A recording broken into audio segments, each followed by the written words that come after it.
Swallows and Amazons by Arthur Ransome. Chapter 27, The Battle in Houseboat Bay. Then, having washed the blood away, we'd little else to do than to dance a quiet hornpipe, as the old salts taught us to. Masefield. The Amazons were the first to wake in the morning, because for some time they had been sleeping in a house and had not grown accustomed, like the swallows, to the early morning sunlight through the white tent walls. Show a leg, they shouted to the others, and soon they had the whole camp astir. Remember, they shouted, battle at 3 o'clock sharp. There's no time to lose. Really, in spite of bathing and fetching the milk and having breakfast and dinner, it seemed a very long time before the small hand of the chronometer crawled round past the 2, and nearly as far as the 3 on the chronometer face. A watch pot never boils, and a watch seems to lag on purpose. But at last Captain John looked at it for the last time and gave the order. The Grand Fleet set sail.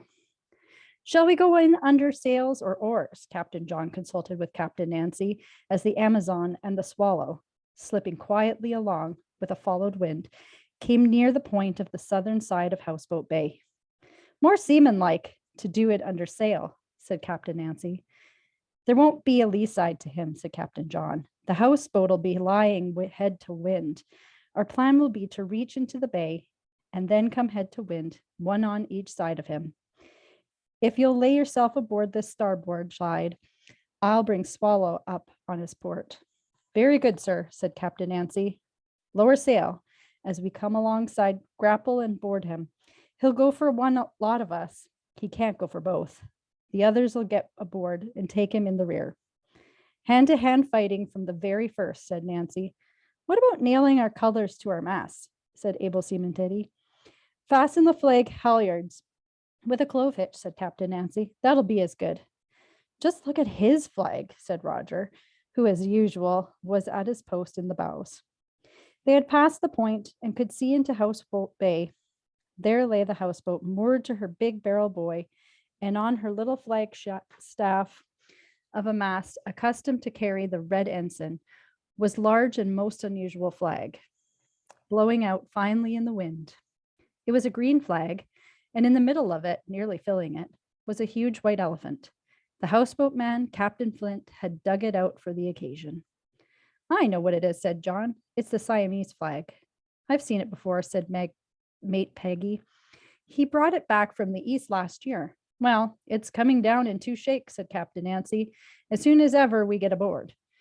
Down with the elephant, swallows and Amazons forever. Blow your whistle, Mr. Mate, said Captain John. The fleet will now attack. Susan blew her whistle.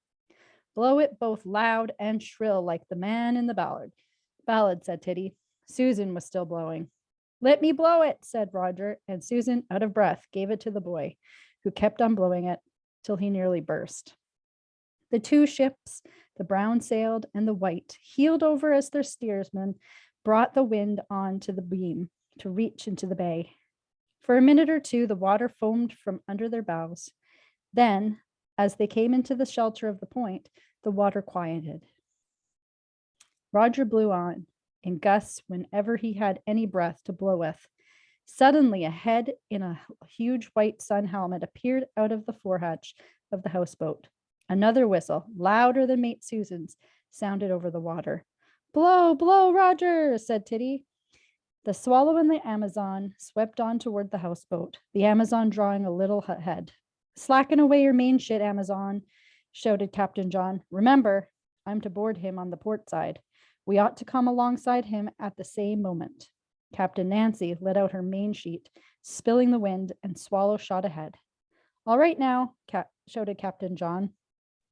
The huge sun helmet rose higher out of the forehatch of the houseboat, and Captain Flint, in a shirt and a pair of flannel trousers, with a big red handkerchief tied around his middle like a belt, struggled up the deck. He had some difficulty in getting through the hatch. He's rather a fat pirate, said Titty critically. Captain Flint was bending over something on the foredeck that glittered in the sun. It was the little glass cannon. It's the cannon, said Roger. He's going to fire. Captain Flint straightened himself sharply. An enormous puff of blue smoke hid him from a moment, and there was a bang that echoed again and again between the hills on either side of the lake. Hurrah! Yelled Captain Peggy. Hurrah! Shouted Peggy.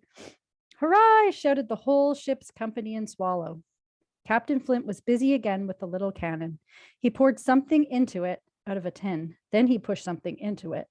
Then he put it in its place and took a pinch of something from the tin and put it in the touch hole of the little cannon. He lit a match, bent down once more over the cannon, and again stood up sharply.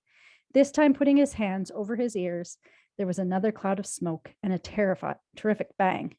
Something dropped in the water between the houseboat and the advancing fleet. It's only the wad, shouted Nancy. At him before he can fire again, shouted John.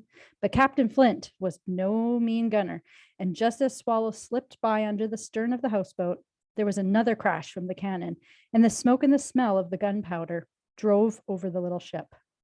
Let's go halyards, John and Nancy shouted almost at the same moment, as Swallow and Amazon shot up in opposite sides of the houseboat. Grab the gaff, Susan, shouted John. Down with it. Hang on to anything you can. Roger, and make the painter fast. Board. There was a railing round the houseboat's afterdeck. Captain John swung himself up to the deck by it, climbed over it, and gave a hand to Susan. At that moment, Captain Flint, roaring, "Death or glory!" charged up in the companionway. He came up whirling 2 scarlet cushions round his head. But in hand-to-hand fighting like this, it is not weapons that count, but hands. Captain Flint's were large, but he had only 2 of them. The Swallows were small, but they had 8. One tremendous blow of a scarlet cushion caught Captain John on the side of the head and sent him to the deck, but he was up again in a moment and charged head down into Captain Flint. Mate Susan had got a good hold of one of the cushions. Titty and Roger, who had clambered aboard, took Captain Flint firmly around each leg and clung on like terriers, so that as he moved, they dragged with him. Even so, the battle may have ended with the complete defeat of the Swallows if Captain Nancy and her mate Peggy, who had come aboard by the foredeck, had not rushed along the roof of the cabin and with a wild yell flung themselves into the struggle. Captain Nancy leapt from the roof of the cabin onto Captain Flint's back and clasped him around the neck. Peggy joined John and Susan in pulling at him from the front, and overwhelmed by numbers, Captain Flint came heavily down on the deck. Yield, shouted Nancy. Not while my flag flies, panted Captain Flint. Elephants, elephants, elephants forever. But able seaman Titty was already running forward along the narrow gangway outside the cabin. In another moment, the huge elephant flag came fluttering down to the foredeck. We've won, shouted John. Your flag is stuck. Why, so it is, said Captain Flint, struggling to a sitting position and looking at the bare flagstaff. Quick work, but very hot. I surrender. He lay down flat, puffing heavily. Bind him, said Captain Nancy. Peggy picked up a coil of rope lying handy, and John and Peggy between them bound the prisoner's legs together. Then they tugged him along the deck and lifted up the top part of him so that he was sitting on the deck with his back leaning against the cabin. He fell over sideways. John pulled him up again, and he fell over on the other side. I'll put you up once more, said Peggy, but if you roll over again, you shall lie there. At that moment, Titty came back. If we're going to make him walk the plank, she said, there's one already on the foredeck. So there is, cried Nancy. I'd forgotten about that. But how are we going to get him there? Captain Flint wriggled his feet and wagged his head from side to side. I'm not a snake, he said. I can't get along without feet. We must get him to the foredeck somehow, said Captain Nancy. Undo his legs and make him walk over the cabin, said Peggy. Cabin roof won't bear me, said the prisoner. It's not safe to let prisoners go below, said Titty. They might set fire to the magazine and blow up the ship. We'll take him round by the gangway, said Captain Nancy. He won't dare to struggle there while his arms are tied. So they undid the rope from around his legs. With a good deal of difficulty, they got him on his feet. He showed signs of sitting down again at once. None of that, said Captain Nancy, or it'll be the worse for you, far worse. On the end of the rope was still wound round his arms and body. They made it fast, so that the other end served as a sort of paint or a leading string. Nancy and Peggy took hold of the rope and went first along the narrow gangway. The prisoner, balancing himself as well as he could, walked next. John and Susan followed close behind him. Roger and Titty ran forward over the cabin roof. On the foredeck, there was a capstan from which the chain went to the big barrel buoy to which the houseboat was moored. There was a little brass cannon. There was the white sun helmet lying by the forehatch. There was a locker close to the little mast at the foot of which on the deck lay the green and white elephant flag. On the starboard side of the deck, there was a springboard from which, on happier days, the owner of the houseboat was accustomed to take his morning dive. It might have been designed for use of prisoners on their way to feed the sharks. At the sight of it, Captain Flint shuddered so violently that he nearly upset the determined buccaneers who had captured him and his ship and were now holding him to prevent any attempt at escape. "Belay that," growled Captain Nancy. Captain John was really Commodore, but in some things Captain Nancy could not help taking the lead. "Tie the prisoner to the mast," she said, and it was done. "Don't laugh," she roared at the prisoner. "Then help the pirate out of my sun helmet," said Captain Flint. Roger, the boy, had picked up the big sun helmet and put it on, and the whole of his lead was inside it. There was a moment's pause while Mate Susan freed him from it. "Would you mind putting it on my head?" said the prisoner. "At last wish, you know. My bald head can't stand the sun." Mate Susan put it on for him, and the prisoner, wagging his head, shook it into place. "Now, Captain John," said Nancy, "we must consider his crimes. The worst is treachery. All this summer, he has been in league with the natives." "Desertion," said Peggy. "He deserted us. He came to Wildcat Island and went into our camp when we were not there. He called Captain John a liar," said Nancy. "That was a mistake," said Captain John hurriedly. "We've made peace over that." "We can let him off that then," said Captain Nancy. "But it doesn't matter. His other crimes are quite enough. Hands up for making him walk the plank." Her hand and Peggy's went up at once. So did Titty's. So did Roger's. John and Susan hesitated. "Oh, look here," said Nancy. "No weakening. It's far too good a plank to waste." "I think we ought to give him a chance," said John. "Untie his arms and let him swim for it." "Right," said Nancy. "We'll agree to that. All hands up." All hands went up. Roger was looking over the side. "Are there plenty of sharks?" he said. "Millions," groaned the prisoner. "Bandage his eyes," said Captain Nancy. "Here's a handkerchief." "A clean one?" asked the prisoner. "Well, let him have Peggy's. Hers was clean yesterday," said Nancy. Peggy's handkerchief was not even been unfolded. It was quickly made into a bandage and tied over Captain Flint's eyes. "Untie him from the mast and get him on the plank," said Nancy. Mate Susan and John loosed him from the mast.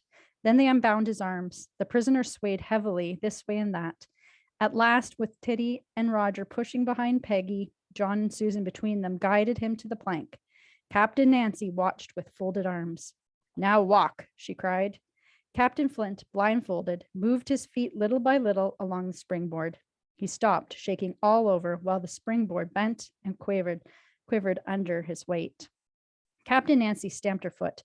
"Walk, you son of a sea cook," she cried.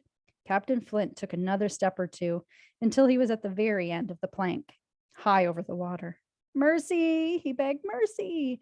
"Walk," shouted Nancy, "or—" Captain Flint stepped desperately forward, taking a long stride into thin air. Head over heels he fell. There was a colossal splash that even wetted the swallows and Amazons on the deck of the houseboat. Captain Flint had disappeared, and the white sun helmet floated alone, tossing lightly on the ripples. "Perhaps he can't swim," said Titty. "I never thought of it." But just then the big bald head of Captain Flint rose out of the water. He blew and spluttered mightily, tore the handkerchief from round his eyes, and sank again. He came up once more, this time close to the sun helmet.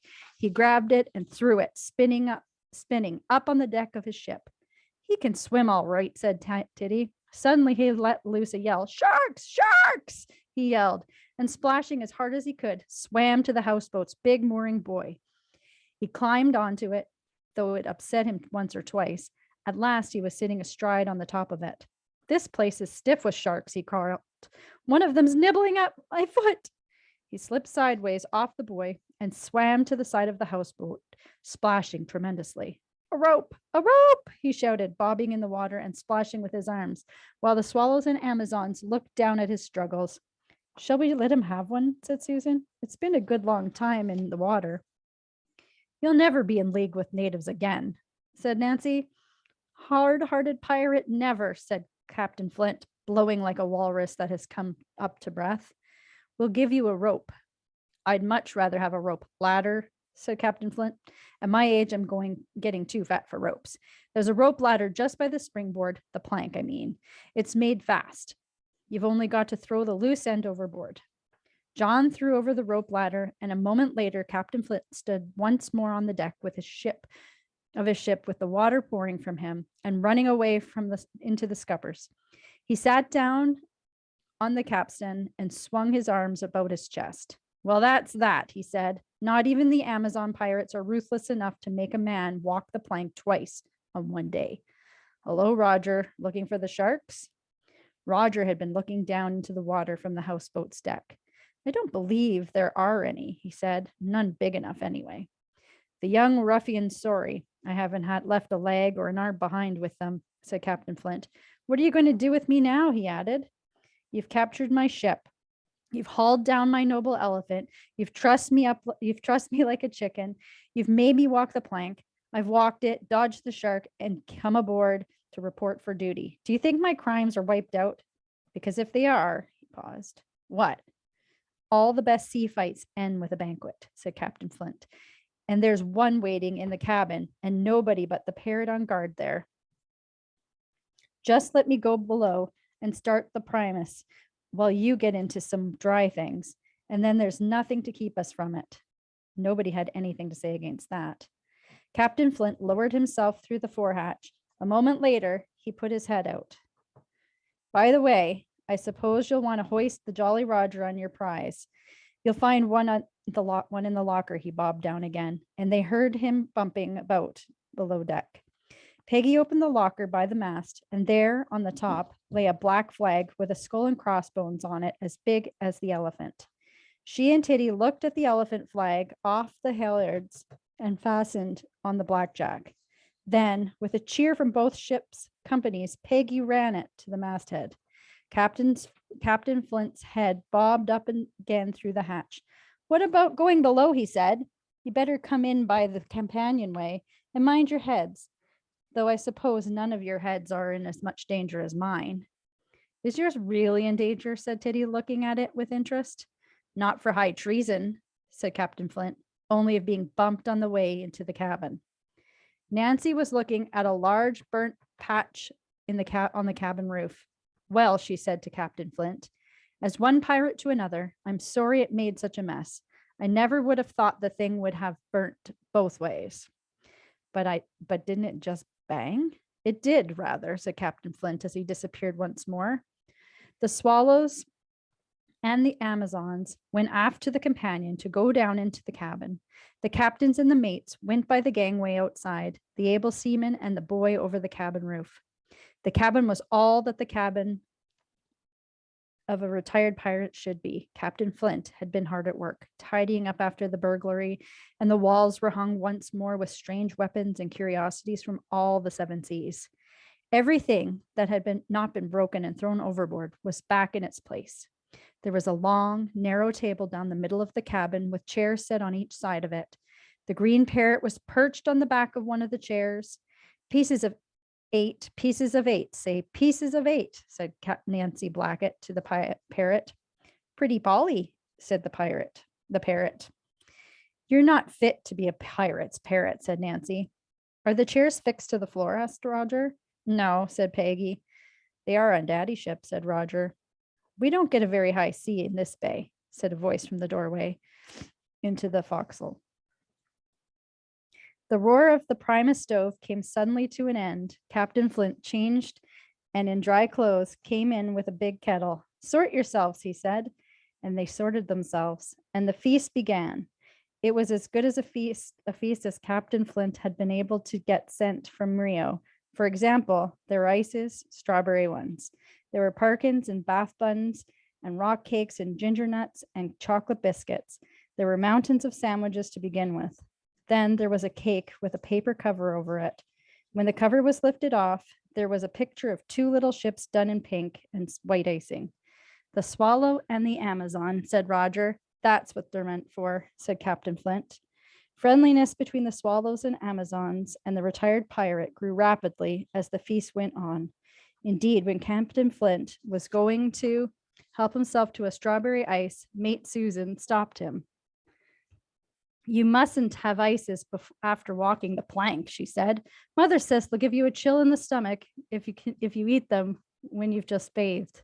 By Jove, I suppose I ought not, said Captain Flint, and took a piece of cake instead. You did walk the plank most awfully well, said Titty. Practice, Captain Flint replied. The parrot had a bite of almost everything, but seemed to like a lump sugar best. Titty put out her hand to it, and the parrot climbed on her wrist and walked all the way up to her shoulder. Next year, we'll make a voyage to a place where the trees are full of parrots, she said. We must think of something really good for next year, said Captain Flint. Here and now, I promise you that I shall be writing no more books. I shall have retired from everything except being a pirate. But as for pirates, I'm going south for the winter, and I'll bring back parrots all round if you want them. Not really, said Titty. Really? Said Captain Flint. One that can really swear, said Nancy. An out-and-out ruffian, said Captain Flint. What about monkeys, said Roger. Captain Flint pulled out a notebook and a pencil. Item, 1 monkey, he said, taking a note. With or without a tail? With a tail, said Roger. The other sort are only apes. Don't bring green parrots for us, said Nancy. Bring them gray with red tails. Then we can feather our arrows with red feathers instead of green ones. Captain Flint opened his mouth and shut it again. He looked hard at Nancy Blackett and then at a jam pot on the shelf, in which there was a single green feather and some new pipe cleaners. Nancy Blackett caught his eye. Your fault for being an enemy, she said. And after all, we didn't take anything but a few feathers. We might have sunk the ship. And anyway, you are in with us again now. True, said Captain Flint, but I wonder how many burglaries there have really been. 1, said Nancy. Ours wasn't a burglary. It was honest revenge. What are you going to do tomorrow? Asked Captain Flint a little later. It's your last day, isn't it? What about fishing? Said Peggy. We haven't fished for ages. You can come too if you like. Yes, said Nancy. Your boat is much better for fishing than ours are.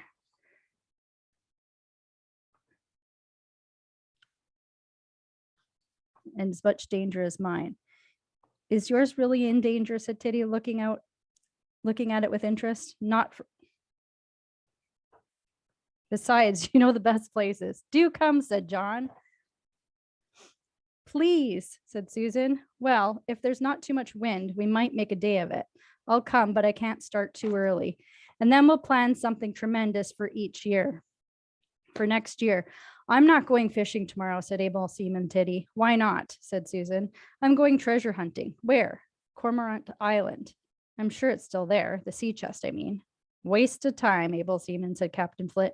I know it's there, said Titty, and Roger can come too if he likes. Then there will be 2 expeditions tomorrow, said Captain Flint. 1 treasure hunting and 1 whaling. What do you think about it, Roger? I'm going with Titty, said Roger.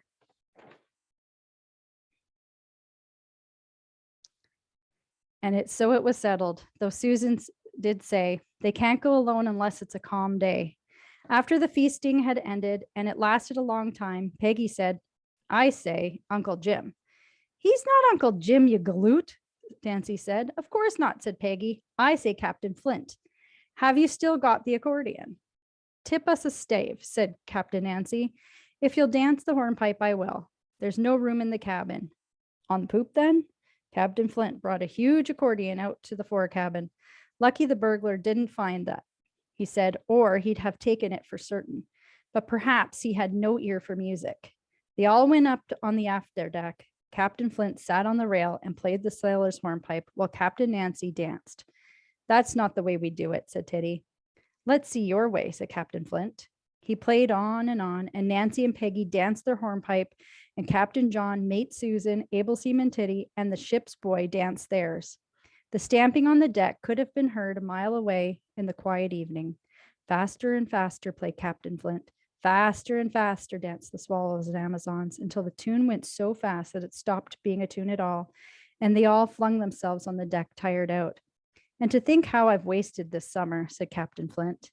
Then he played songs, and presently, when they got their breath again, they sang. He played Spanish Ladies and The Whale, Amsterdam, Blow the Man Down, Away to Rio, and many other.